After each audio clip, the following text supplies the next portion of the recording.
Anthony Le Cerf, fondateur de IT On Us, qui est un cabinet de conseil en transformation numérique et responsable, qui permet d'associer les deux démarches de transition numérique et de transition responsable, notamment ici, éco-responsable, même si on parle de plein d'autres externalités.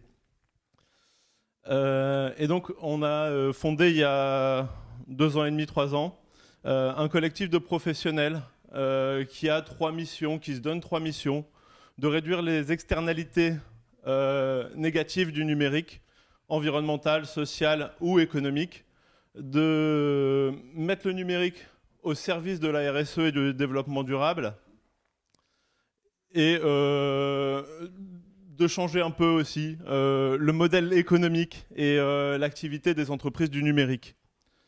On va introduire en se disant que le numérique est un formidable support et un formidable accélérateur pour la communication. Il y a encore peu de temps, on parlait de technologie de l'information et de la communication qui définit un petit peu mieux le service rendu par le numérique et les métiers et les fonctions des auditeurs aujourd'hui. Effectivement, on va chercher à définir ce qu'est le numérique et on peut parler de ce qui sert à représenter des informations à l'aide de chiffres, de manière très générique. Et donc, il va y avoir l'informatique, il va y avoir le web, enfin, Internet est une de ces applications qui est le web. On va avoir énormément de services rendus derrière les équipements et derrière les infrastructures du numérique. Qu'est-ce que le numérique? On va répondre par la fonction aussi. C'est avant tout quelque chose qui sert à répondre à un besoin. Et donc, quand on parle d'éco-conception ou quand on parle de réduction de l'empreinte environnementale du numérique, on le verra tout au long de cette présentation, mais on parlera avant tout de comment on peut répondre strictement à notre besoin et ne pas dépasser notre besoin et gâcher tous les moyens technologiques qu'on aura mis en œuvre. Pour répondre à ce besoin, il y a plusieurs couches. Il y a une couche qui est dite applicative, qui est le site web, qui est l'application mobile, etc. Et puis il va y avoir des couches de matériel qui, dans les architectures web modernes, sont décomposées en 3 tiers. Les équipements utilisateurs, donc les smartphones, les ordinateurs, les imprimantes de bureau, les télés, puisqu'aujourd'hui tout est connecté. Il va y avoir les couches réseau, antennes 3G, 4G, 5G, des box, etc. Et il va y avoir des couches de data center. Il faut bien avoir conscience qu'il y a une matérialité dans toutes ces couches-là qui est énormissime. Énormissime par déjà le volume aujourd'hui. Si on peut passer à la slide suivante. Oui, le volume aujourd'hui d'équipements qui est représenté parce que tout le monde est connecté. Qu'à l'échelle du monde, on a 4 milliards d'utilisateurs d'Internet et qu'à l'échelle de la France, on a 58 millions d'utilisateurs d'Internet. Donc, autant dire toute notre population. Et on va se dire que là où il y a de l'empreinte environnementale, c'est là où il y a de la matière. Quand je parlais de couches applicatives ou de sites web, on ne peut pas parler aujourd'hui d'éco-conception d'un site web. On va éco-concevoir un acte métier, comme on l'a dit, on va éco-concevoir l'acte de communiquer, mais la couche applicative, puisqu'elle est virtuelle, qu'elle est des 0 et des 1, ne pollue pas. Ce qui pollue, c'est le changement d'état qu'elle génère sur le matériel qui est derrière, les équipements utilisateurs, le réseau ou le data center. Et on va regarder donc, pour comprendre l'empreinte environnementale du numérique, on va regarder où se trouve cette matière. On n'est pas encore avancé, si on peut. Merci. On va comprendre où se trouve cette matière et on va se dire qu'à l'échelle mondiale, on a 500 équipements utilisateurs pour un serveur. Donc 500 équipements utilisateurs pour un serveur. À l'échelle de la France, on a encore plus d'équipements utilisateurs. J'ai pas la proportion, mais c'est bien plus que ça, parce qu'à l'échelle mondiale, on a 8 équipements utilisateurs par humain, et à l'échelle française, on est à 15 équipements utilisateurs par humain. Donc un Français dispose aujourd'hui dans ses tiroirs, en dormant, en équipement dormant, pardon, sous plein de formes différentes, sa télé, son smartphone, ses objets connectés. En moyenne, s'il a entre 15 et 65 ans, 15 équipements du numérique, qui sont les sources de pollution de ce secteur d'activité, excusez-moi, je cherchais mon mot, et qui va représenter, en termes de masse et de poids, pour bien le ressentir ensemble, l'équivalent du poids de 700 tours Eiffel en France. Et donc 7 millions de tonnes. Tout ça est décrit dans une étude sur greenIT.fr faite par Frédéric Bordage, qui est l'expert français de référence. Et on déroule les 2-3 slides suivantes, suivent cette étude qui s'appelle l'impact du numérique en France. Impact environnementaux du numérique en France. Et cette étude va nous apprendre que par Français et par jour, on va avoir une consommation du numérique qui est sous 4 types d'impact. De l'énergie primaire et non de l'électricité. Je vais préciser tout de suite que l'électricité n'est pas un indicateur environnemental. Pourquoi? Parce que selon le procédé, la méthode de production de l'énergie, et selon la source d'énergie primaire, 1 kg de charbon, 1 litre de pétrole, 1 heure d'ensoleillement, etc., on a des impacts environnementaux qui sont complètement différents. Donc l'électricité et l'énergie finale ne peut pas être considérée comme un indicateur environnemental. On va regarder l'énergie primaire, puisque c'est celle-ci qui s'épuise très rapidement en lien avec la manière dont on vit. Voilà. Et donc les impacts du numérique par Français et par jour en termes d'énergie primaire, et non d'électricité, vont être la quantité d'énergie qu'il faut produire pour alimenter un radiateur électrique de 800 watts pendant 8 heures.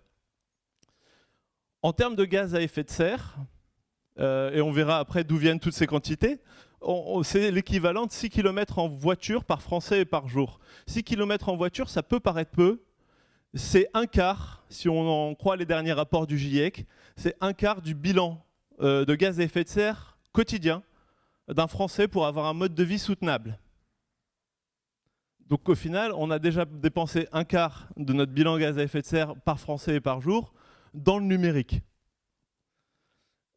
Ces 3 packs d'eau de 9 litres par jour, où se trouvent ces packs d'eau? On sait qu'il faut de l'eau pour refroidir les data centers, par exemple, c'est la première idée qui vient à tout le monde. On sait qu'il faut 4 litres d'eau pour imprimer une page A4 en papier bureautique.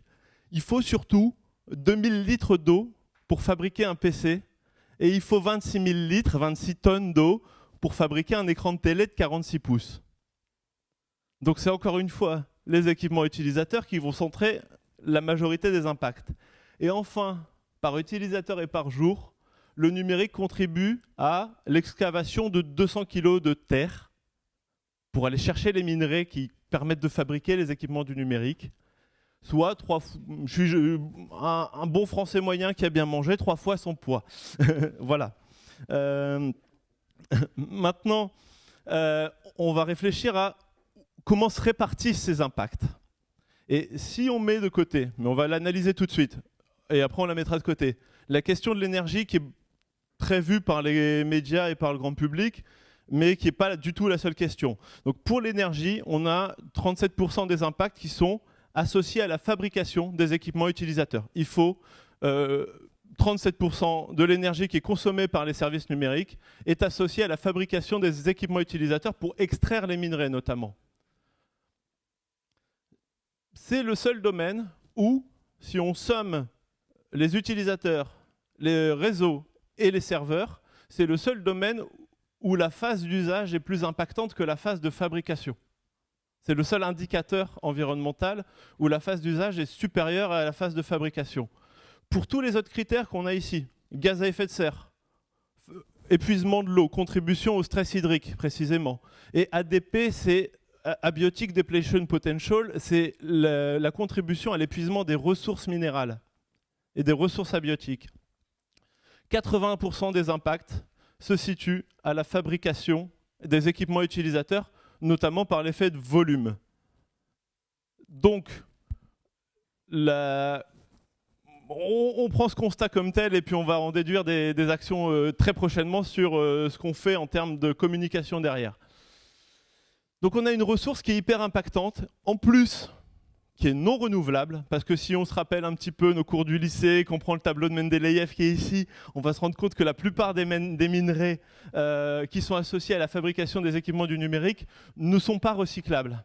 Et quand on va recycler un PC de 2 ou 3 kilos, on va récupérer un petit bocal de minerai de quelques dizaines de grammes. Donc c'est une fausse solution. Et en plus, on est sur une ressource, et c'est pas ici la source c'est McKinsey, hein, donc c'est quand même un grand cabinet de conseil qui n'a pas une vision forcément. Il faut pas absolument, la transition écologique n'est pas forcément de toute urgence, mais qui est fiable en tout cas, qui va nous dire que dans 1 à 2 générations, la ressource numérique est une ressource épuisée. Donc, à quoi on l'alloue, puisqu'elle est en stock fini, bientôt épuisée et non renouvelable?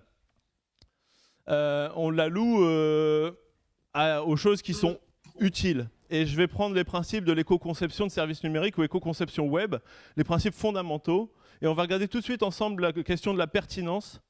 Il y a d'abord la notion de l'utilité. Et la communication responsable est avant tout une communication utile. C'est aussi une communication rapide.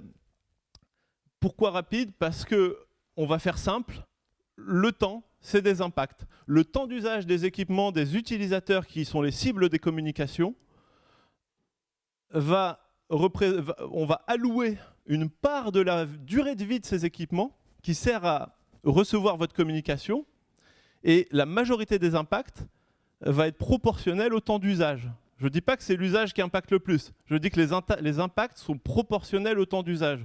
Donc quand on a une communication essentialisée, efficace, rapide, qui satisfait très vite l'utilisateur, on a une communication qui est la plus responsable. Et enfin, on a une communication qui est accessible à tous, on en a un peu parlé pendant le keynote précédent. L'accessibilité est essentielle parce que si on éco-conçoit un service, si on l'allège, si on le débarrasse de son gras, au passage, je ne l'ai pas dit, mais 70% des fonctionnalités des services numériques sont rarement ou jamais utilisées. Donc en gros, en termes de communication, vous paumez vos utilisateurs. Si je débarrasse ma communication de son gras et que je l'allège au maximum, je vais par exemple avoir un site web qui va être accessible non pas en 4G ou en 5G et qui va générer des sauts systémiques de changement de matériel, mais je vais avoir par exemple un service qui est accessible en 2G ou en Edge. Et donc en termes de réduction de la fracture numérique, comme on l'appelle, on va avoir un levier qui est extrêmement fort. Tout aussi fort que s'intéresser à un des types d'interlocuteurs. C'est ce qu'on fait beaucoup quand on parle d'accessibilité web.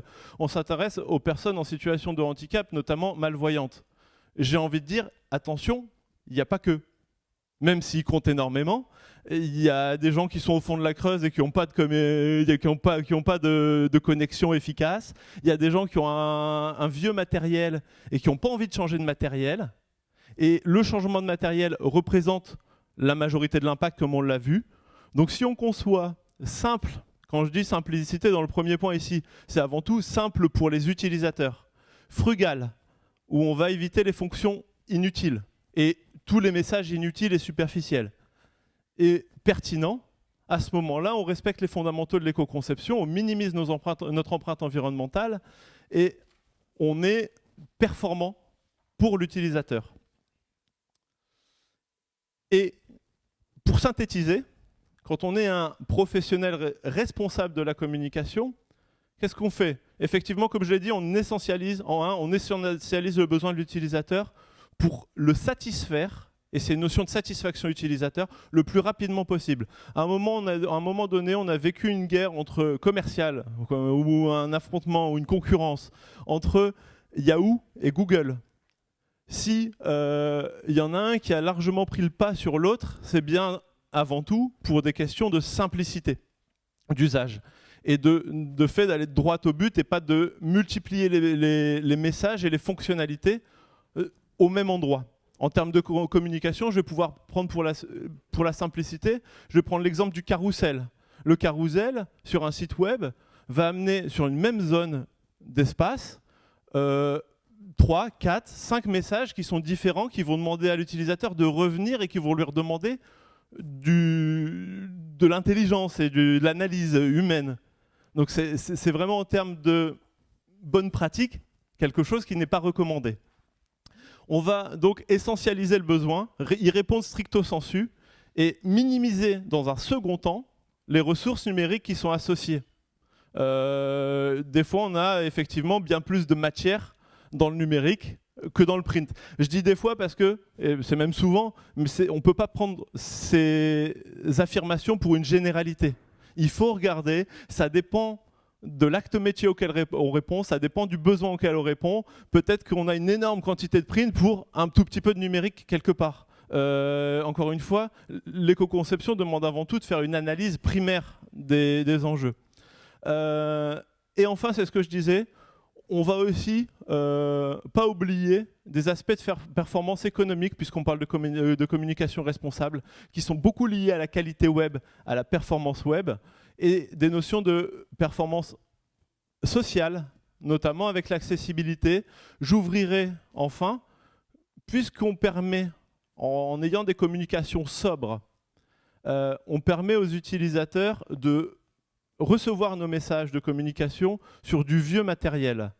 On va permettre d'allonger la durée de vie des équipements des utilisateurs. Donc on va réduire significativement l'empreinte.